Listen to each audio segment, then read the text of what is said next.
Live from Washington, D.C., another episode of Behind the White Coat. Join with me today a very special friend. She has been a mentor to me when I first came out of training. She is the magnificent, the radiant, the beautiful Dr. Tina Hardley, who is behind the white coat. Tina, it's so great to see you again. You too. So when I first stepped out of fellowship, one of my first 3.5 years I spent with Tina and the practice down in Kaiser Sunsets. Learned so much about IRs. You bailed me out so many times. You are, can I say it? She's a badass. So Tina, we're talking about interventional radiology here on these couple of episodes. How did you get interested in doing interventional radiology? I actually got exposed to interventional radiology by accident. As a medical student, I had intended to go into surgery. I really wanted to do, direct patient care, but I didn't like that the surgeons spent all their time in the hospital, and so even though that's still what I wanted to do, I was really kind of a little bit unsure as to whether I was really into that. But then I got exposed to IR and totally by accident, and I knew right away, this is it. Right, so you've done your training in some pretty top places. Yeah. Where did you go for undergrad? Where did you do residency and all of that? I did undergrad in medical school at UCSD, and then residency and fellowship at Johns Hopkins. Johns Hopkins University. That's a very, very competitive place to go to. Now, did you know that IR, I know UCSD had a very strong IR program led by Ann Roberts. Was she a mentor for you? When I was there, I'm kind of old. I'll be turning 50 this year. She looks 35. Ann Roberts was actually head of IR at the VA. Skip Van Sonnenberg, his real name is Eric Van Sonnenberg, was head of IR at UCSD, and he was my mentor. And so by the time, though, I was applying, he was actually leaving, so I did not consider staying at UCSD, but he was the one who gave me a list of other places I should look at, and actually Hopkins fit the bill for me. Yeah, many people don't know about the training of interventional radiology, and it's changing a lot, but at the end of our training, we do 4 years of medical school, a year of internship, 4 years of radiology, and then at least a year of fellowship training. So that's well more than a general surgeon, actually. Right, and Hopkins was a 2-year fellowship at the time I did it, so even longer. Now, Tina, we were just talking about your live again story right before this interview. I got goosebumps. You have overcome so much to get to where you are. Where did you grow up, Tina? I grew up in what's called Southeast San Diego. That is the ghetto, or if you want to call it that, of San Diego. We grew up on welfare, and we had Medi-Cal. At that time, on Medi-Cal, which was the government's subsidized healthcare system, you could actually choose Kaiser. So I grew up on Kaiser, sponsored through the government, but we were very poor. Again, we were on welfare, and we had the little green tickets that we had to take to the doctor, and they would pull one of those tickets off for every visit, and my doctor was in my neighborhood, in the hood, and he always had a clean office, a white coat. My mom, who I trusted with everything in me, trusted him with everything in her, and that was actually my first inspiration to medicine. Here I am going into this really clean office in my neighborhood that wasn't so clean, and talking to this guy with this really clean white coat, and just everything smelled and looked so new. And my goodness, my mom trusted this guy more than anybody in our whole family. That was the field for me right away. In preschool, I knew I wanted to be a doctor. Now, let me ask you, in the ghetto, in the Bronx, just in the ghetto, sorry. Were there people around you, the people you grew up with, that aspired to a career in medicine at all? No, I'm the first person to graduate college and the first person to graduate medical school in my family. My mom was a single mom, and there was a lot of that. All of my aunts, my grandma,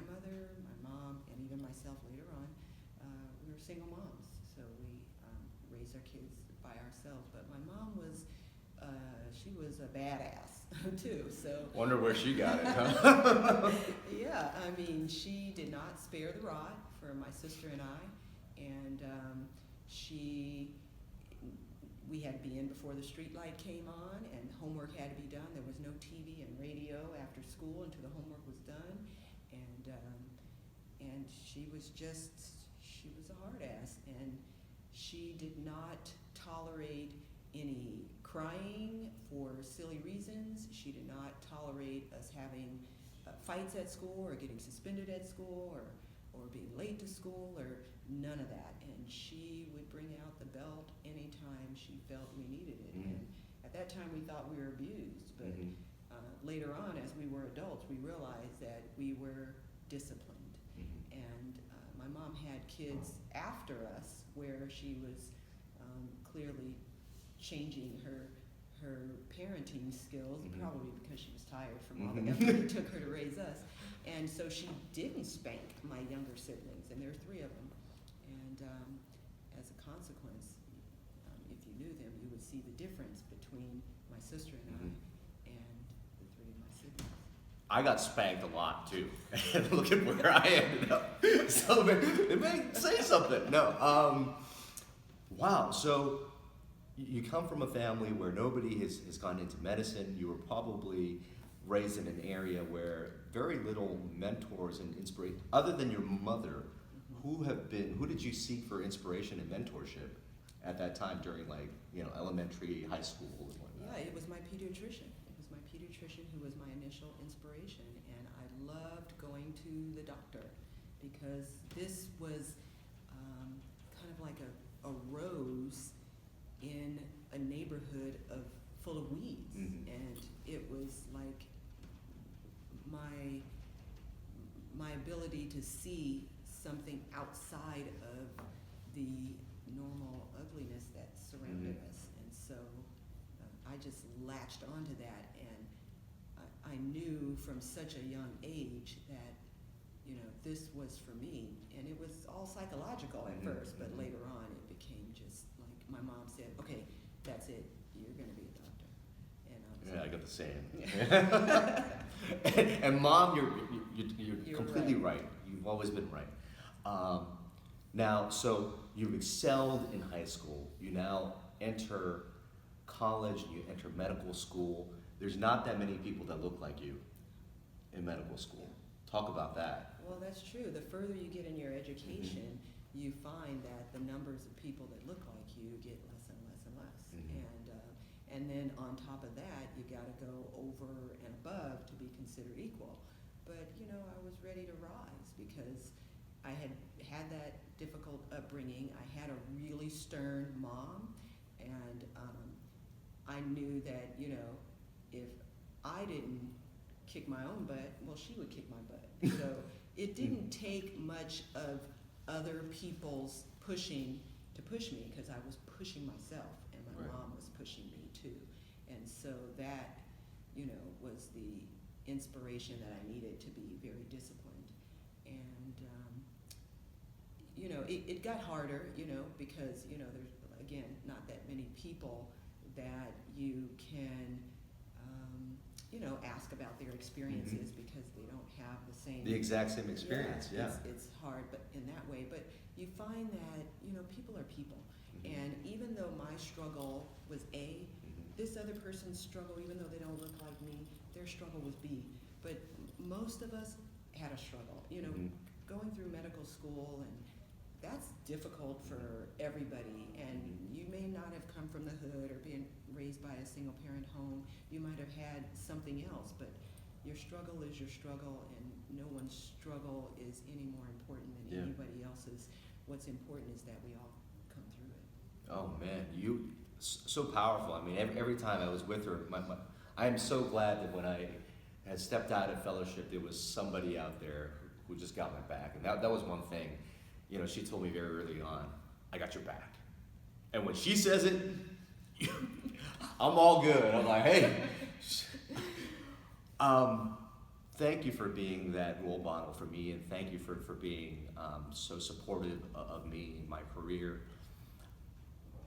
you stepped into a career where the majority of the people in the field of interventional radiology are men.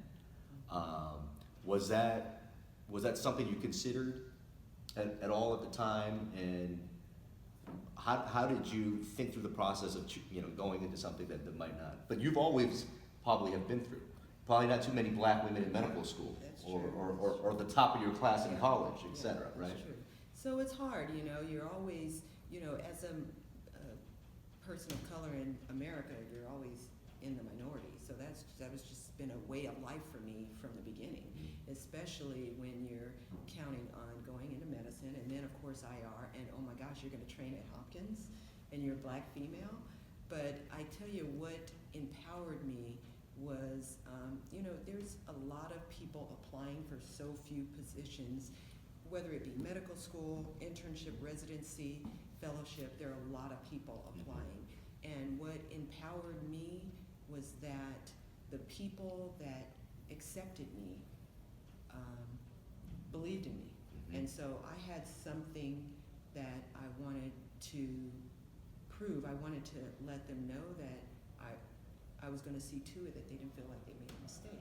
They gave me a chance, and they believed in me, and that was empowering. I can't tell you how much. And how important that is, because some of the work that I've done recently that's gotten some attention, it's actually patients looking at me, thinking more of me than I ever thought of myself. So it's so important if you're able to give that space to somebody else. Yeah. So I encourage everybody to do that, to be able to look at your neighbor and see the very best in them.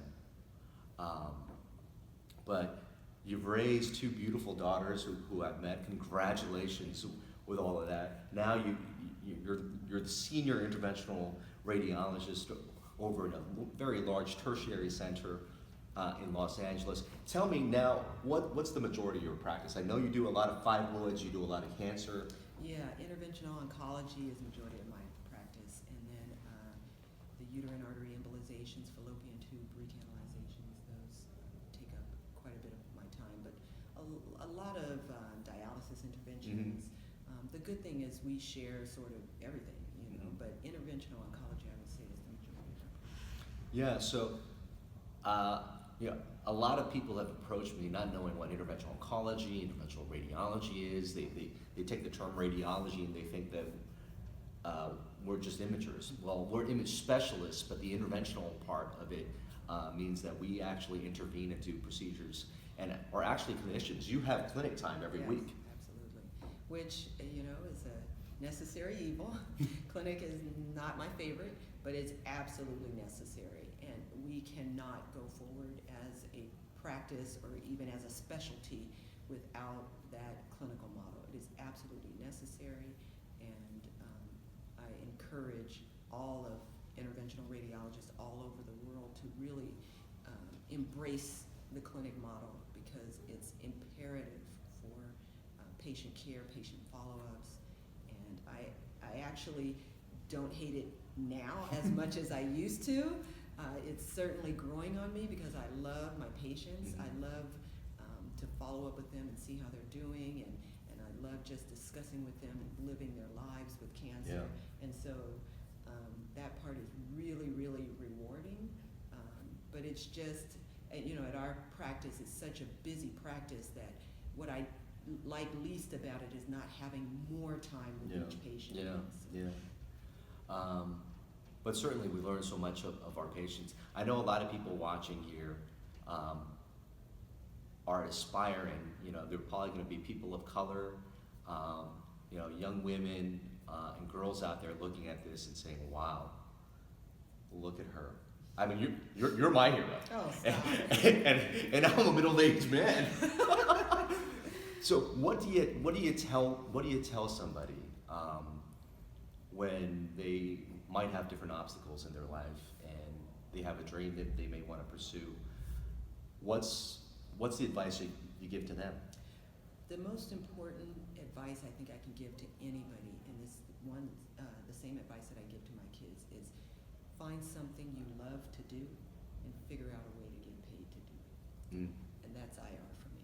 And then always remember yourself. Now, you probably don't recall, but before you got there, I was actually obese, considered. You showed me a picture. I didn't recognize it. And that's because I was just inundated with work, inundated with my kids and taking care of, house and home. And, I tell my colleagues all the time, they were interventional radiologists, and they had wives that either stayed home all of the time or part of the time. And I told them, I'm doing your and your wife's job because I'm a single mom. And, but it caused me to not have time for myself. I wasn't eating right, I wasn't exercising, and I ballooned up there probably about 250 pounds. And She's hot now. She's Stop. just wearing this, but and I had to take a step back. I was in a shoe store and I was sitting in front of a mirror and I didn't realize it. And I looked up and I saw a person in the window, in the mirror, that I did not recognize and I did not like. And that is when I realized that I have been taking care of everybody else, my patients, my family, but not myself. And that was bad. and we forget about it all the times. Us physicians that take care of other people all the time, oftentimes forget to take care of ourselves. So everybody out there, doing important work that you're doing, always remember you have to take care of yourself first. And your mental health, Yeah. I was going to work, coming home, going to work, coming home, but doing nothing in between. And I started getting hobbies. I do antique shopping now, which I love. I travel.